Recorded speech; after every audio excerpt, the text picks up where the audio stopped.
2 நாடுகளுக்கு நடுவுல நடக்கிற சண்டையில ஒரு நாடு இன்னொரு நாட்டு மேல டைட்டன்ஸை விட்டு அட்டாக் பண்றாங்க. அந்த டைட்டன்ஸோட அட்டாக்ல இருந்து தப்பிக்கிறதுக்காக இந்த நாட்டை சேர்ந்தவங்க அவங்க நாட்டை சுத்தியும் மொத்தமா 3 சுவத்தை எழுப்பி அந்த சுவத்துக்குள்ள பாதுகாப்பா இருந்துகிட்டே உள்ள எந்த டைட்டன்ஸும் வராத மாதிரி பாத்துக்கிறாங்க. கிட்டத்தட்ட 100 வருஷத்துக்கு மேல அந்த சுவத்துக்குள்ள இருக்க மக்கள் டைட்டன்ஸையே பார்த்ததில்ல.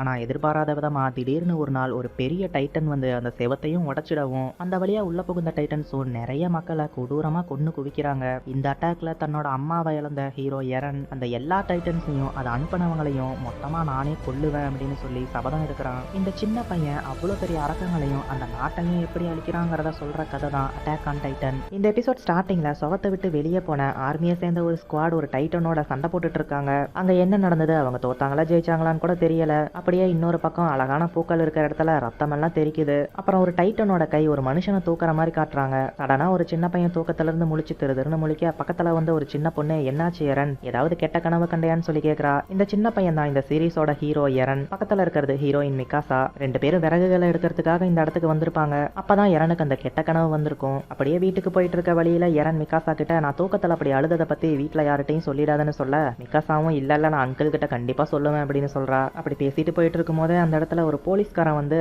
எரன் கிட்ட நீ என்ன மறுபடியும் அழுதையா அப்படின்னு சொல்லி கேட்கவும் எரனுக்கும் அந்த போலீஸ்காரங்களை பார்த்தாவே சுத்தமா பிடிக்காது. ஆர்மியை சேர்ந்தவங்க எல்லாம் வெளியே போய் அந்த டைட்டன்ஸ் கூட சண்டை போட்டுட்டு இருக்கும் போது போலீஸ் ட்ரூப்பை சேர்ந்த நீங்க எல்லாம் நாட்டுக்குள்ள மக்களை பாதுகாக்கிறேன்னு சொல்லிட்டு இப்படி குடிச்சு கூத்தடிச்சிட்டு இருக்கிறீங்களா, உங்களை மாதிரிலாம் நான் இருக்க போறதில்ல, நானும் இந்த சுவத்தை விட்டு வெளியே போய் வெளி உலகம் எப்படி இருக்குன்னு பார்க்க போறேன் அப்படின்னு சொல்லிட்டு கோபமா அங்கிருந்து போயிட போற வழியில மிகாசாவும் அப்படின்னா நீ அந்த ஆர்மி ட்ரூப்ல ஜாயின் பண்ண போறியான்னு சொல்லி கேட்டுட்டு ஆர்மில எல்லாம் ஜாயின் பண்ணாதுன்னு சொல்றா. ஆனா யாரனும் யாரோட பேச்சையும் கேட்கற மாதிரியே இல்ல. அப்போ வெளியே அந்த டைட்டன்ஸ் கூட சண்டை போட போன ஆர்மியை சேர்ந்தவங்க எல்லாம் திரும்ப வராங்கன்னு தெரிஞ்சதும் எரன் ஆர்வமா ஓடி போய் பாக்குறான். அங்க வந்துட்டு இருக்கவங்க எல்லாம் கையில கால்ல தலையிலன்னு சொல்லி ஃபுல்லா கட்டு போட்டுட்டு ரொம்பவே சோகமா வந்துட்டு இருக்கிறத பார்த்து இவனும் கொஞ்சம் சோகமாயிடுறான். அவங்க வேடிக்கை பார்த்துட்டு இருந்த ஒரு அம்மாவும் தன்னோட மகனை காணமேன்னு சொல்லி வேகமா ஓடி போய் பார்க்க அந்த ஸ்குவாடோட ஹெட்டும் அதை கொண்டு வாங்கடான்னு சொல்ல ஒரு சின்ன பொட்டலத்தை கொண்டாந்து அந்த அம்மா கையில கொடுக்குறாங்க. அதுல தன்னோட மகனோட கை மட்டும் இருக்கிறத பார்த்து இவங்க கதறி கதறி அலறாங்க. மிகாசாவுக்கு எரன் ஆர்மியில ஜாயின் பண்ணணும்னு நினைக்கிறது சுத்தமா பிடிக்கல. வீட்டுக்கு போனதும் மிகாசா எரன் அப்பா அம்மா கிட்ட இவன் ஆர்மியில ஜாயின் பண்ண போறதா சொல்றான் அப்படின்னு சொல்லி போட்டு கொடுத்துட்றா. எரனோட அம்மாவுக்கோ பயங்கரமா கோபம் வருது. ஆனா அவங்க அப்பாவோ ஈவினிங் நான் ஒர்க் முடிச்சுட்டு வந்ததும் சீக்கிரட்டா நான் ரிசர்ச் பண்றேன், என்னோட பேஸ்மெண்ட்டுக்கு ஒன்று நான் கூட்டிட்டு போறேன் எரன் அப்படின்னு சொல்லிட்டு அங்க இருந்து போயிடுறாரு. இது வரைக்கும் அவங்க அப்பா எரனை அந்த பேஸ்மெண்ட் பக்கமே போக விட மாட்டாரு. இப்போ அப்பாவே நம்மள பேஸ்மெண்ட்டுக்கு கூட்டிட்டு போறதா சொல்றாருன்னு சொல்லி இவன் ரொம்பவே சந்தோஷப்படுறான். ஆனா அவங்க அம்மாவோ ஆர்மில எல்லாம் ஜாயின் பண்ணக்கூடாதுன்னு கண்டிப்பா சொல்லிடவும் அவன் கோபத்துல அங்க இருந்து ஓடி வந்துடுறான். மிகாசாவும் அவனை நான் பாத்துக்கிறேன்னு சொல்லிட்டு பின்னாடியே ஓடி வந்துடுறா. இப்ப இன்னொரு பக்கம் ஒரு சின்ன பையன் கிட்ட 3 பசங்க வம்பிழுத்துட்டு இருக்காங்க. ஆனா அந்த பையன் சைஸ்ல சின்னதா இருந்தாலும் ரொம்பவே தைரியமா பேசிட்டு இருக்கான். அதை பார்த்து தூரத்துல இருந்து நம்ம ஹீரோ விடுங்கடா அவனை அப்படின்னு சொல்லிட்டு வேகமா ஓடி வரதை பார்த்து அந்த பசங்க அங்க பாரு இன்னொருத்தனும் அடி வாங்குறதுக்குனே ஓடி வரான் அப்படின்னு சொல்லிக்கிட்டு பின்னாடி எட்டி பார்த்தா மிகாசாவும் அங்க வந்துட்டு இருக்கா. மிகாசாவை பார்த்ததும் இவங்க 3 பேரும் அங்க இருந்து தலை தெறிக்க ஓடி போயிடுறானுங்க.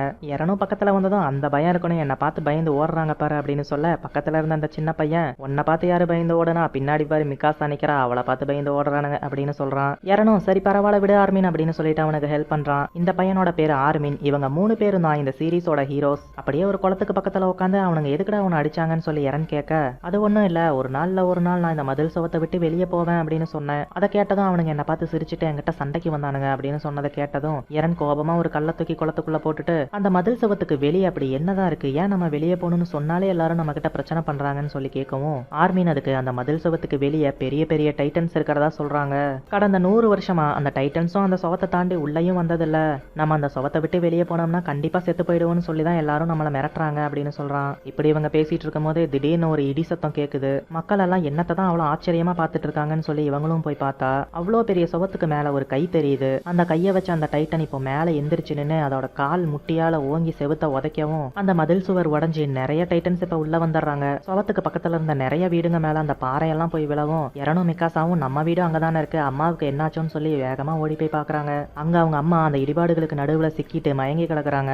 எரனும் மிகாசாவும் அம்மாவை எப்படியாவது காப்பாத்தணுமேனு சொல்லி அந்த வீட்டையே தூக்க பாக்குறாங்க. ஆனா சின்ன பசங்களால என்ன பண்ண முடியும், அம்மாவும் அவங்க 2 பேரையும் இங்க இருந்து தப்பிச்சு போயிடுங்க, அரக்கங்கள்லாம் வந்துட்டாங்க, என்னோட 2 கால்களும் இந்த இடிபாடுல சிக்கி நசுங்கி போயிடுச்சு, எப்படியும் என்னால இங்க இருந்து தப்பிச்சு வர முடியாது ஓடிடுங்கன்னு சொல்ல எரனும் மிகாசாவும் அவங்க சொல்ற பேச்சையே கேட்கல. அப்போ அந்த இடத்துக்கு அந்த போலீஸ்காரன் ஹானஸ் வந்து நீங்க ஒன்னும் பயப்படாதீங்க, அந்த அரக்கனை நான் பாத்துக்கிறேன் அப்படின்னு சொல்லிட்டு அந்த அரக்கனோட ஃபைட் பண்றதுக்காக முன்னாடி போனா அதோட முகத்தை பார்த்து பயத்துல போன வேகத்திலே திரும்பவும் ஓடி வந்து மிகாசாவையும் எரனையும் தூக்கிட்டு அங்க இருந்து வேகமா ஓடிடுறான். எரன் என்ன விடு, எங்க அம்மாவை நான் காப்பாத்தணும்னு சொல்லி கத்திக்கிட்டே இருக்கான். எரன் அம்மாவும் என்னை பத்தி கவலைப்படாதீங்க, இங்க இருந்து தப்பிச்சு போயிடுங்க அப்படின்னு சொன்னாலும் அவங்க மனசுக்குள்ளாரையே என்னை விட்டு போகாதீங்க அப்படின்னு சொல்லி அலறாங்க. ஆரம்பிக்கிறாங்க. கொஞ்ச நேரத்தில் பக்கத்தில் வந்த அந்த டைட்டனும் இவங்களை தூக்கி இறன் கண்ணு முன்னாடியே கடிச்சு சாப்பிட்டுடுது. இதுக்கப்புறம் என்ன நடந்ததுன்னு அடுத்த பாட்டில் பார்க்கலாம். இந்த வீடியோ பிடிச்சிருந்தா லைக் பண்ணிட்டு நம்ம சேனலை சப்ஸ்கிரைப் பண்ணி வச்சுக்கோங்க.